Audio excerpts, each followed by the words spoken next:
प्रिय विद्यार्थियों, स्नातक तृतीय वर्ष संस्कृत के द्वितीय प्रश्न पत्र में निर्धारित महाकवि भर्तृहरि प्रणीत नीति शतकम ग्रंथ के विभिन्न पद्यों का अध्ययन पूर्व व्याख्यानों में हमारे द्वारा किया गया था। उसी क्रम में आगे बढ़ते हुए आज हम शास्त्र उपस्कृत शब्द सुंदर गिरह पद्य से अपना अध्ययन प्रारंभ करते हैं। इन पद्यों में विद्या की महिमा प्रतिपादित की गई है। देखिए, प्रथम पद्य आज का, शास्त्र उपस्कृत शब्द सुंदर गिरह शिष्य प्रदेय आगमः विख्यातः कवयः वसन्ति विषये यस्य प्रभो निर्धना तज्जाड्यं वसुधाधिपस्य कवयः हि अर्थं विना अपि ईश्वरः कुत्स्याः स्युः कुपरीक्षकः हि मणयो यै अर्घतः पातितः। देखिए शब्दशः अर्थ देखिए अन्वयानुसार। शास्त्र उपस्कृत शब्द सुंदर गिरह, शास्त्रों से परिष्कृत, व्याकरण आदि शास्त्रों से परिष्कृत शब्द सुंदर गिरह, शब्दों वाली सुंदर वाणी है जिनकी। शिष्य प्रदेय आगमः, शिष्यों को देने योग्य आगम अर्थात विभिन्न शास्त्रों का ज्ञान है जिनके पास। विख्यातः ऐसे प्रसिद्ध, कवयः कविगण, यस्य जिस, प्रभो राजा के, विषये राज्य में, क्षेत्र में, निर्धनः दरिद्र होकर, वसंती निवास करते हैं, तत् वह अर्थात उनकी दयनीय स्थिति, उनकी दरिद्रता की स्थिति, वसुधा अधिपस्य पृथ्वी के स्वामी अर्थात राजा की, जाड्यम मूर्खता ही है। क्यों? क्योंकि कवयः कविगण तो अर्थम विना अपि धन के बिना भी ईश्वरः समर्थ हैं, प्रभुत्व संपन्न हैं। कुपरीक्षकः बुरे पारखी, पारखी अच्छे नहीं हैं, जो अच्छे पारखी जो नहीं हैं, कुपारखी जो व्यक्ति हैं। कुत्स्यास्यु वे निंदा के पात्र हैं।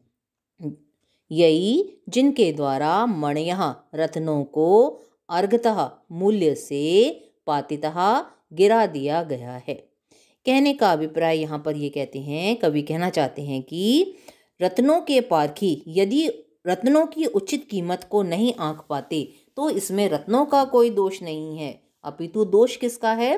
पारखी व्यक्तियों का है कि वे इतने अपने कार्य में इतने पटु नहीं हैं कि उनके द्वारा रत्नों के वास्तविक मूल्य को पहचाना गया है ना। विविध शास्त्रों के ज्ञान से प्रसिद्ध कविजन जिस राजा के राज्य में निर्धन होकर निवास करते हैं, वह राजा वस्तुतः निंदनीय है, वे कविगण नहीं।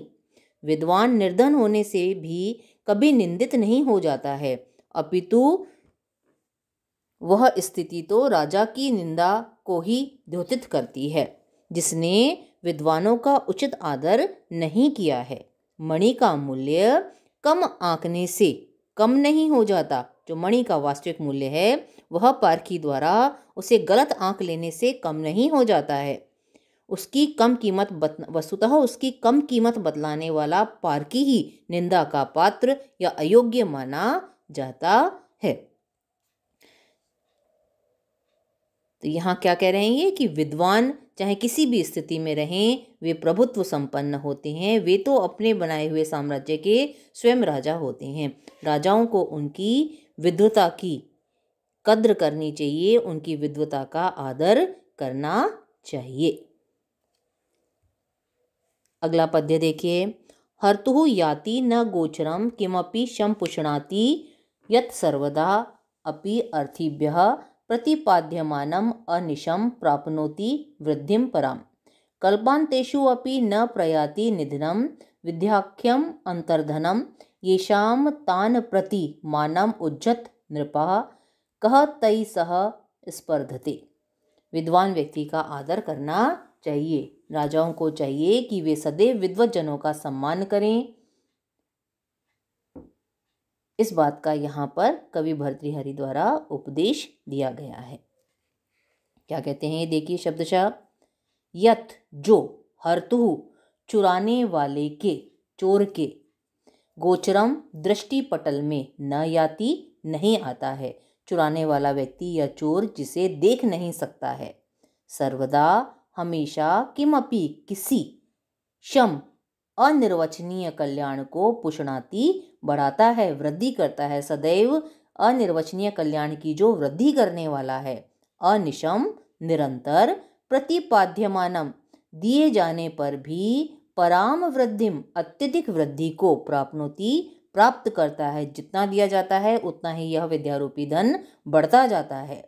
कल्पांतेषु अपि, कल्प के अंत में भी अर्थात प्रलय काल में भी, निधनम नाश को न प्रयाति प्राप्त नहीं होता है, जो विद्याख्यम ऐसा विद्या नाम वाला, अंतर्धनम गुप्त धन, भीतर छुपा हुआ धन, ये शाम जिनके पास है, तान प्रति उनके प्रति, नृपा हे राजाओं, मानम गर्व करना, घमंड करना, उज्जत छोड़ दो, तई सह उन विद्याधन से संपन्न विद्वानों के साथ, कह स्पर्धते भला कौन स्पर्धा कर सकता है, वे तो अद्वितीय होते हैं। विद्वानों के पास विद्या रूपी ऐसा गुप्त धन रहता है जो कल्पांत तक भी नष्ट नहीं होता है। राजाओं का धन तो क्योंकि भौतिक धन है वो तो समय की गति के साथ नष्ट होता रहता है, इसलिए उन राजाओं को अपने धन वैभव का मिथ्याभिमान नहीं करना चाहिए, उस पर घमंड नहीं करना चाहिए। और विद्या रूपी आश्रय, विद्या रूपी अक्षय धन रखने वाले, विद्या रूपी अविनश्वर धन रखने वाले विद्वानों का उन्हें उचित आदर सत्कार करना चाहिए। क्यों? क्योंकि विद्या रूपी धन अत्यंत विलक्षण होता है, उससे विद्वानों का निरंतर उत्कर्ष होता जाता है। इसलिए जिनके पास विद्या रूपी गुप्त धन है उनकी कोई भी बराबरी नहीं कर सकता। राजा को भी अपने मिथ्याभिमान का त्याग करके उनका आदर करना चाहिए। अगला पद्य देखिए। अम्बोजिनी वन विहार विलासम एव हंसस्य हंति नितराम कुपितः विधाता, न तो अस्य दुग्ध जल भेद विधौ प्रसिद्धाम वैदग्ध्य कीर्तिम अपहर्तुम असौ समर्थः। कहते हैं, देखिए यहाँ पर क्या कहते हैं कि विद्वानों के जो गुण हैं उनका अपहरण करना, उन्हें चुरा लेना तो कदापि संभव नहीं है।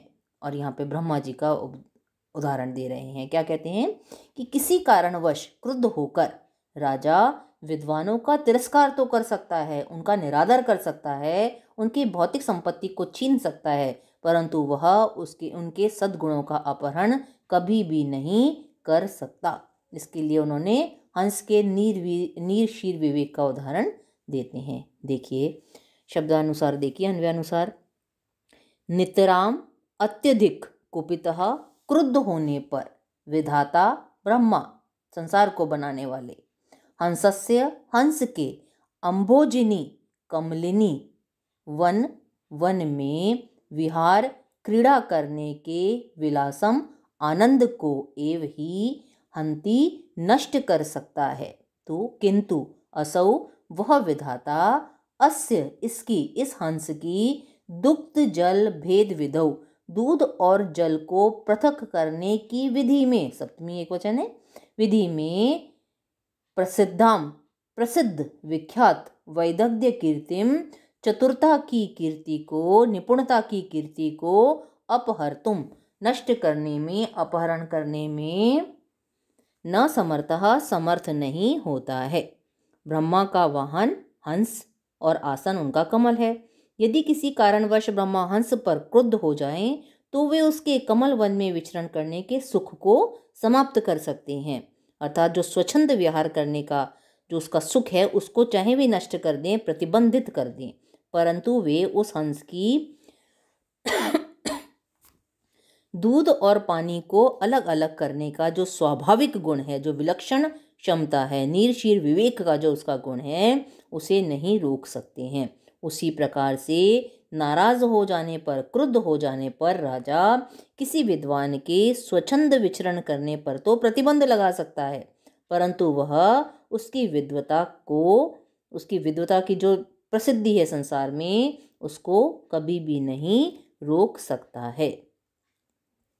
इस प्रकार यहाँ पर विद्वानों के गुणों की प्रशंसा की गई है और कहा गया है घमंडी राजा से कि वे कवियों के साथ किसी भी प्रकार की स्पर्धा ना करे। वह उनके विदुषता है, जो विदुषता है, विदुषत्व है, उसको कभी भी नष्ट नहीं कर सकता है। स्पष्ट।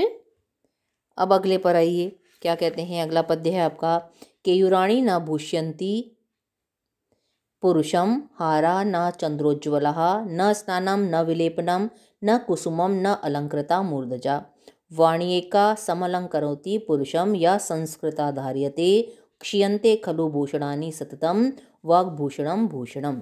इसमें कवि ने वाणी को सर्वोत्तम आभूषण बताते हुए उसका सदुपयोग करने का उपदेश दिया है।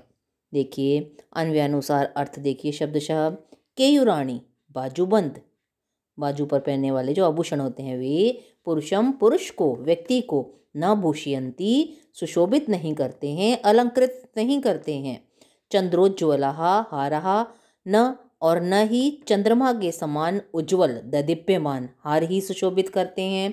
न स्नानम, न स्नान करना, न विलेपनम, न चंदन आदि सुगंधित पदार्थों का लेप करना, न कुसुमम, न ही पुष्पों से अलंकृत होना, न अलंकृता मूर्धजा, और न ही भली विविध प्रकार से सजाए गए केश ही सुशोभित करते हैं। एका एकमात्र, वाणी वाणी ही, समलंग करोति भली प्रकार से पुरुष को अलंकृत करती है, सुशोभित करती है, या जो कि संस्कृता व्याकरण आदि से परिशुद्ध हुई धार्यते धारण की जाती है। भूषणानि जो भौतिक आभूषण हैं वे क्षीयन्ते खलु निश्चित रूप से नष्ट हो जाते हैं समय के साथ, लेकिन वाग्भूषणम वाणी रूपी जो आभूषण है वह सततम निरंतर भूषणम आभूषण ही बना रहता है। बाजूबंद आदि जो आभूषण हैं, जो भौतिक वस्तुएं हैं सौंदर्य को बढ़ाने के लिए, वे वस्तुतः समय के साथ नष्ट हो जाती हैं, किंतु भली प्रकार से संस्कृत वाणी रूपी जो आभूषण है वह सदैव अविनश्वर रहता है। वस्तुतः वाणी ही मनुष्य का सर्वोत्तम और स्थायी आभूषण है, इसलिए शुद्ध वाणी का प्रयोग करना चाहिए।